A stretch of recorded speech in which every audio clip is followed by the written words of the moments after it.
Hey Rockstars, I'm JB, expert salesperson and master presenter. I'm the doctor, psychologist, and behavioral expert. This is the Entrepreneur Mastery Lab podcast. We're high-performance coaches that help service-based professionals and entrepreneurs take their skills to the next level. 70% of entrepreneurs fail, which is why every week we have real talk with real entrepreneurs to help ensure you are not one of them. We're also the inventors of the Be Rich mindset, where we rise to mastery, inspire greatness, celebrate knowledge, and help others along the way. So join us in the lab. And now, on to the show. Welcome back to the lab. I'm JB. I'm the doctor. Hey, if it's your first time joining us, welcome to the EML, where we have real talk with real professionals, sometimes just the two of us every single week. And if you're a returning listener or viewer, thanks for coming back. We appreciate you. We do this for all you fine people out there. Now, I know if you're returning, you've already liked, subscribed, and followed. But if you haven't, just on the off chance you have it, make sure you give us a little love. And if you're new, make sure you do so before the end of the episode. It helps us out dramatically. You don't need to spend a dime to help us. Just hit a like, a subscribe, or follow. We appreciate you. You the bestest. Something like that. This is one of my favorite style episodes because this is a quick hit. Now, I love interviewing people. I love having other professionals on board with us, but sometimes it's nice just to talk about one single topic in a real fast format. And that's what we've got for you today. And especially enjoying this conversation today because it happens to just about be one of the most important topics of the year, which is goals versus resolutions, what they are and why we like one versus the other. Absolutely, because we are getting close to that time that we like to call New Year's. Real close now. It's right around the corner. It's knocking on the door as we speak. Weeks away. I feel like we just said Happy New Year not that long ago, so I'm a little thrown off on that piece. Something like 50 episodes ago, but yeah. We're going to do it again in 2 weeks, apparently. So this is the time where everybody looks at the new year and they're like, hey, we're going to set these resolutions for the new year that I'm going to do this and I'm going to do that. And there are always these grandiose big plans that we have that we're going to change the whole world starting on that magic day that says 1/1. So let's talk about this, Doc. Like in your mind, what's the difference between a resolution and a goal? A resolution is just resolving to fail. Oof. You might find out that I'm not a fan of resolutions. So I got to say, my favorite resolution of all time back in the day was my resolution was to be more resolute throughout the year, which is the best resolution I have ever had because it's literally the one that I could confidently achieve because it wasn't some grandiose thing. It was just, I'm going to be more consistently dedicated and committed to what I want to do, which meant it really wasn't much of a resolution at all, right? It was more of a goal. Because a goal is something that we can attack every single day, and it's more of a commitment to achieve than a resolution. And all I mean by that to all our listeners and our viewers is resolutions, like the doc said, are kind of designed to fail with how they're done. Goals, on the other hand, are something that we can break down to really small, even the day, right? We can break down from the year to the quarter to the month to the week to the day to the hour. Goals are a way for us to be able to recommit on a very regular basis to certain results. And that's the difference. Well, the biggest difference for me, and just what JB's saying here, is resolutions they sound nice. They feel good. I'm going to have a good resolution to lose weight, to go to the gym, to read more. But that's all it is. It's a statement without any kind of currency behind it. And that's why resolutions don't tend to work a lot of the times, is because we're not really making a plan around it. We're not really putting anything together. There's no measurables. There's nothing there besides just a statement. So if you're just going to say, this is my resolution, and then you're going to follow it up by, this is my plan of action, these are my goals, and these are my steps, then I'm a little bit better on the word resolution. But no one really does that. It's usually just, this is my resolution for the new year. what I'm going to do. And it's always funny. We always do it at the new year. That's why it's always New Year's resolutions, right?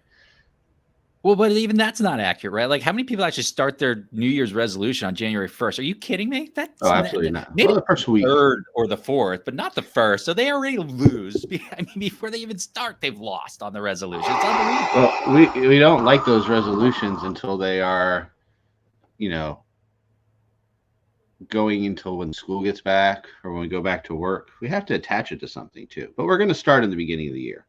It doesn't necessarily need to be the New Year day. See, that's how the justification already starts. And I'm fine with that. You can set your goals to start. I mean, you want to set up for success. So if you know you're going to be out doing those things, that's not going to put you in the right place to start doing it. Fine. It's interesting though, when we, in our mind, the psychology of starting, we always like to start on things that are fresh dates. So it's always the beginning of the month, the beginning of the week. You could have the greatest idea in the world on a Wednesday, and it would be the perfect time to start it because it's fresh in your mind, you're ready to go, and you're motivated. But then we're like, I'll wait till Monday because that's a good fresh day to start. But by the time you get to Monday, you've already fallen back into all those things that got you there anyways. So same idea with the New Year's resolution. It's just a kind of arbitrary date that we're sticking to, an arbitrary plan, an arbitrary goal. We don't really have anything set to it. And this is why we want to be more strategic. And here's a couple tips that you can put in place right now if you actually want to implement a goal and not a New Year's resolution. First tip is you can go ahead and get started right now on whatever that goal is, right today. Some of my best shifts in how I run my business, or even, how I go about my day-to-day life, has taken place in early to mid-December, before the New Year's, right? It's an intention that I start today, not that I'm going to start in a few weeks. I just get started on it. And it's amazing what that can do, especially over the holiday season, because that's an easy time to get started on some changes, because your calendar for a lot of us tends to be a little lighter, and it's already a disruptor with the holidays that helps you break out of your past behaviors and get started on some new ones. I think the other thing, as we're setting these things, because as I said, they tend to be these big things we want to start, right? We want to make some major changes. And that's also why a lot of things fail, is because we try to make too many changes at once. And it's such a disruption to our norm that it's so hard to keep up with all those things that we're trying to change, right? So a lot of times when people are doing a diet, it's a popular one for the new year. I'm going to not eat any carbs, and I'm going to eat only this, and I'm only eat that. But you haven't done that before at all. So now it's such a shock to your system. What do you think is going to happen so quickly? You're going to start to have those cravings back. You're going to fall back into those old habits the second it becomes difficult. So as JB's saying, get a head start is a great idea, because you don't have to do the full change. So say maybe you're working towards something that you want to get to. You can start implementing some small steps now, so that by the time you get to the new year, when you really want to take off, you've already got some established plan in action. It's already doing those baby steps to increase it, so it's got a better chance of taking effect, and you're not making this big adjustment all at once. So it's great. And whether, even if you wait till the new year to do all that, but I'm with JB, get started on anything that you're motivated to get started with now. I would still keep that in mind, that we shouldn't be trying to do everything all at once when we're making a big change. We need to do some gradual steps into it to make it more manageable. And it goes right back into the idea that these goals can be broken down to something you can do on an hourly basis or a daily basis, because that tends to be a much smaller change, right? If I'm going to implement something micro, something small, and disrupt my life with it and my behaviors, well, it's small. It's relatively easy to do. And if I can start doing that consistently, little small things, I'm much more likely to keep doing it, as opposed to this grandiose, massive disruption to my life that, there's a reason most resolutions fail within 3 weeks. 3 weeks, they're done for most people. I think something like 80% of people wiped out of their resolutions within 3 weeks. Actually, the first few people within the first few days, like you get tranches of people within a few days, the first tranche of people done. A week, you're almost down by a third or something. It's unbelievable. 3 weeks, 80% gone. Resolutions don't work. Goals do. And it goes back to having a plan, right? I think a lot of that's the idea is how are you setting yourself up for success? You're going to hit those things. Starting with the micro is important. Doing those small steps, it starts to build momentum. The momentum is what keeps you going. When you start to see some success on doing one little thing, it helps you do the bigger things. And it doesn't feel so overwhelming. I mean, when we talk about evolution a lot of times, evolving, right? And when we evolve, we want to do it at a slow pace. We don't change over a minute. The evolution of our species in general has taken generations and decades and centuries. So things take a little bit of time to get there. Now you don't have to wait decades. Obviously, we get to see a lot of change a lot sooner. It might feel like decades sometimes, but it happens quicker if you give yourself that process.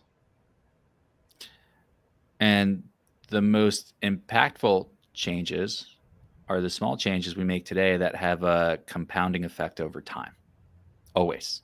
And that's where we see the greatest benefit from the changes we make is when we make small changes today that compound over time.